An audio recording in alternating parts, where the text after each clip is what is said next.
Howdy and good afternoon. Today on Public Eye News, snowstorms are sweeping the country and an update on the COVID-19 vaccine. Later, Megan Tarcia will be having your weather, and I'll be back for your sports. Hi, I'm Nate Jacobs, and this is Public Eye News.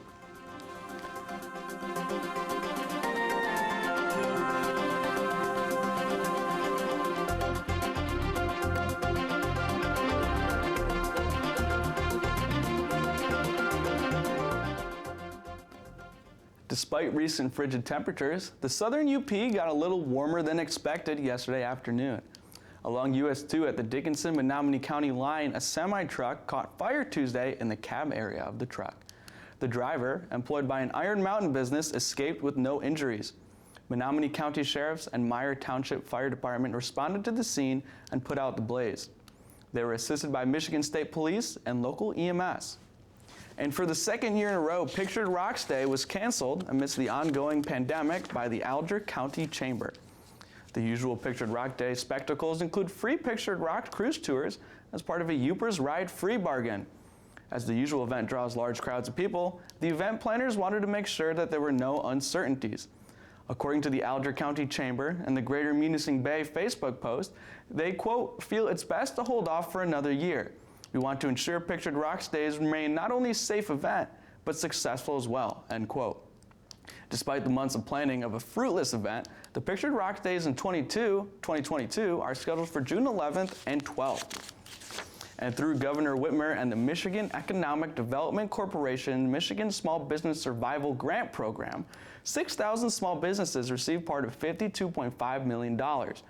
In response to the grant program, Whitmer said, quote, these grants combined with additional business relief efforts offered by the MEDC will create a strong foundation for Michigan's long-term economic recovery, end quote. The Michigan Strategic Fund approved the allocation of money on January 14th, geared to help small businesses hit financially hard due to the executive orders on gatherings and face masks. $20,000 were awarded to businesses that were completely closed down, and $15,000 to those partially closed. $5,000 were used for administration costs for the organizations administering the funds. And recent snowstorms have left people across the mid-Michigan digging themselves out of the snow. Scott Wolchek is in Flint with the latest. People across mid-Michigan are digging themselves out of the snow after last night's storm, and that means tonight road crews and those armed with shovels and snow blowers are in for a battle tonight. Start your engines. Communities cleaning up and clearing out after last night's snowstorm. It's tough, but, you know, it's one of those things we need to get done. Matt Smolinski in Grand Blanc Township dealing with an average of around 8 inches of snow dumped across Genesee County. The snowfall took him by surprise. I woke up this morning and I was frankly shocked by it. To the north in Saginaw County, they received slightly less snow, but still, Bob Bowers is blowing that snow out of here. It's a little harder, but I'm very careful to pace myself. How long has he been working? An hour. Bob's street isn't looking as clear as his driveway. He says it usually takes a couple of days for road crews to hit his side street. Usually they're pretty good unless you get into a residential street like this one where there's not a lot of traffic. So yeah, they're sort of at the end as far as getting cleaned. Dennis Borchard with the Saginaw County Road Commission says his team has been working hard since 4 in the morning. The main streets have priority, but how do they determine which side streets get plowed first? Borchard says they do their best to treat all 27 townships they cover equally. But obviously there's areas of a township that might have more subs. So we got over 1,800 miles. We got through our primaries, our locals, and even into our subs. Not a clear path, but open up for the public least to get out. Whether you're a salt truck driver or just clearing your driveway, this snow has been a shovelful. Now, road crews across mid-Michigan still plan on being out there tonight and tomorrow. That wind may blow some more snow their way, so that's why they've got to be prepared. Reporting in Grand Blanc Township, Scott Wolchek, WNM TV 5. After this break, we'll be right back with your national and international news. What it means to be American is to take to the road. Mobility is essential to freedom. Discovery. Freedom. The notion of driving while black reminds us that that's not available to all Americans. To be able to move freely. We live in a country where it's never been everybody's right. There are still so many dangers. Officers, unlocking my car.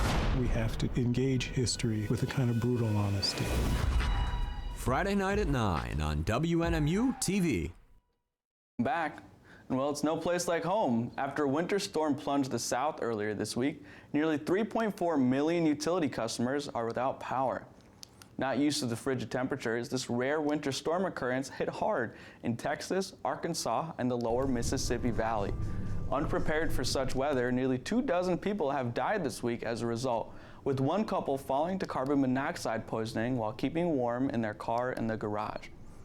Utilities in states as far north as Minnesota have begun to utilize rolling blackouts to ease up on the power grids to meet the demand necessary.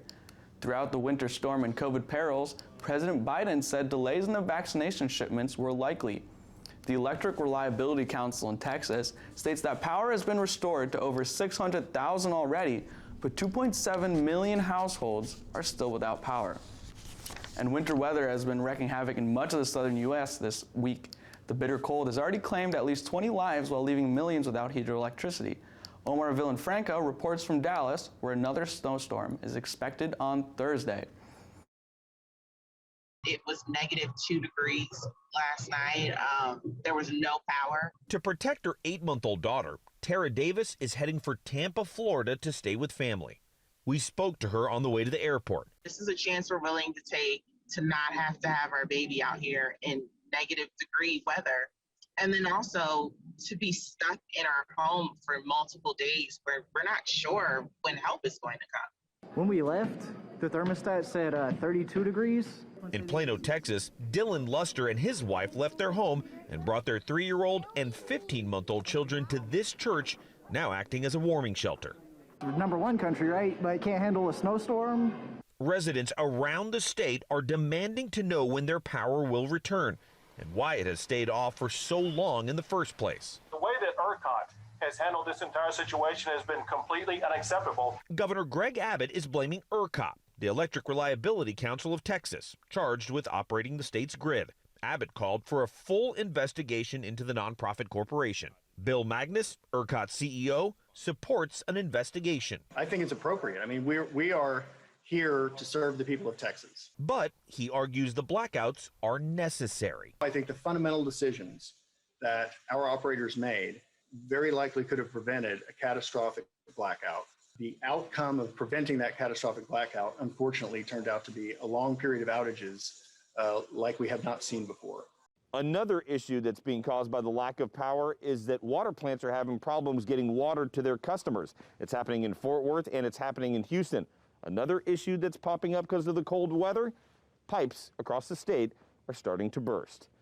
Omar Villafranca, CBS News, Dallas. President Joe Biden discussed a variety of topics during a televised town hall last night. But one issue remains front and center during the start of his presidency, the coronavirus pandemic. Skylar Henry has more details from Capitol Hill. President Biden gave a new timeline for vaccinating Americans during a town hall event on CNN. When we came into office, there was only 50 million doses that are available.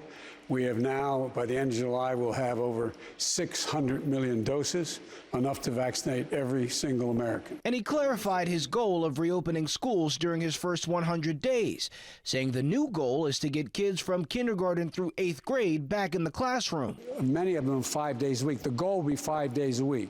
Now, it's going to be harder to open up the high schools. The president said teachers should be given a higher priority for the vaccine. But Dr. Anthony Fauci tells CBS this morning that's not a prerequisite for reopening schools. You want to put a good effort to get as many as you can, as quickly as you can, but you don't want to essentially have nobody in school until all the teachers get vaccinated. A big part of the president's plans include financial relief for struggling Americans. Tuesday, he pushed back against Republican concerns the cost of his $1.9 trillion relief package is too high. Overwhelming consensus is, in order to grow the economy a year, 2, 3, and 4 down the line.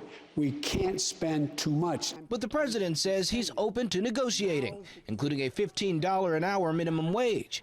Republican Senators Tom Cotton and Mitt Romney are working on their own bill that would raise the minimum wage gradually. Skylar Henry, CBS News, Capitol Hill. Stay tuned. After this break, we'll be back with your weather and sports. On Masterpiece Mystery. We have 1 week to go on. The Jamaican. Find them. Why the interest in Moses? Don't you understand the danger that you're in?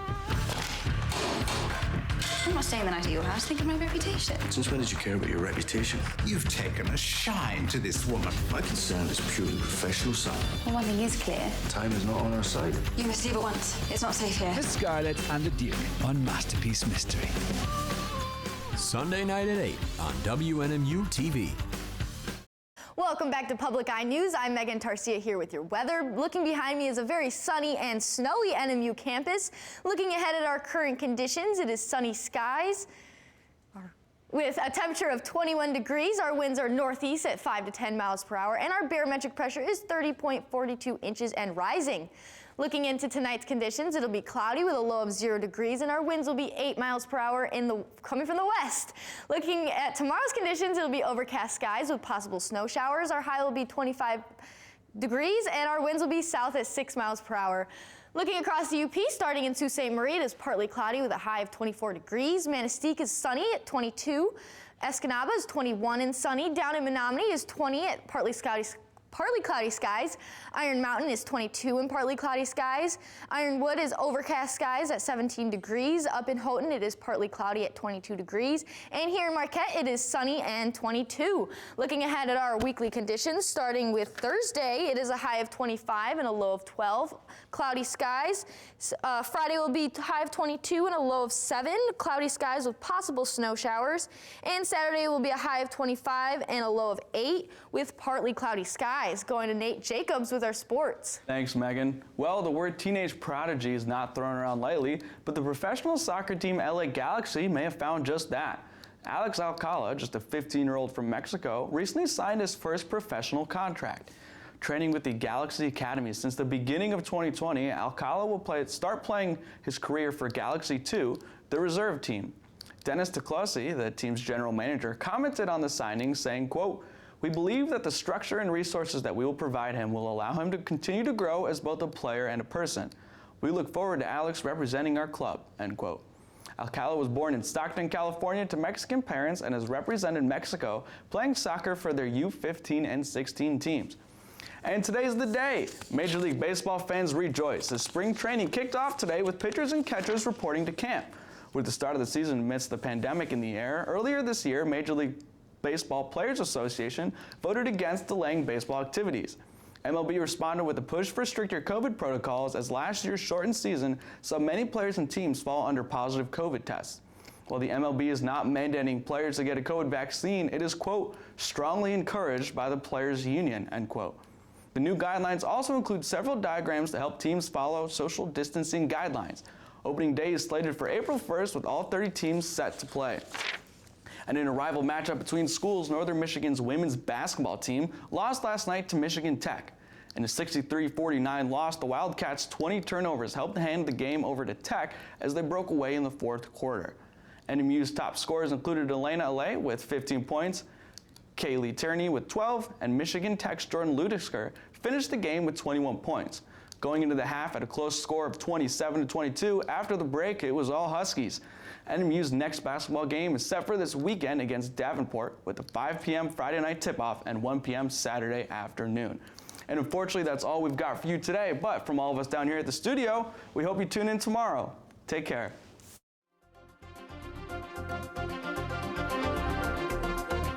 The preceding program was produced by WNMU TV, Northern Michigan University Public Television, in studios located in Elizabeth and Edgar Hardin Hall.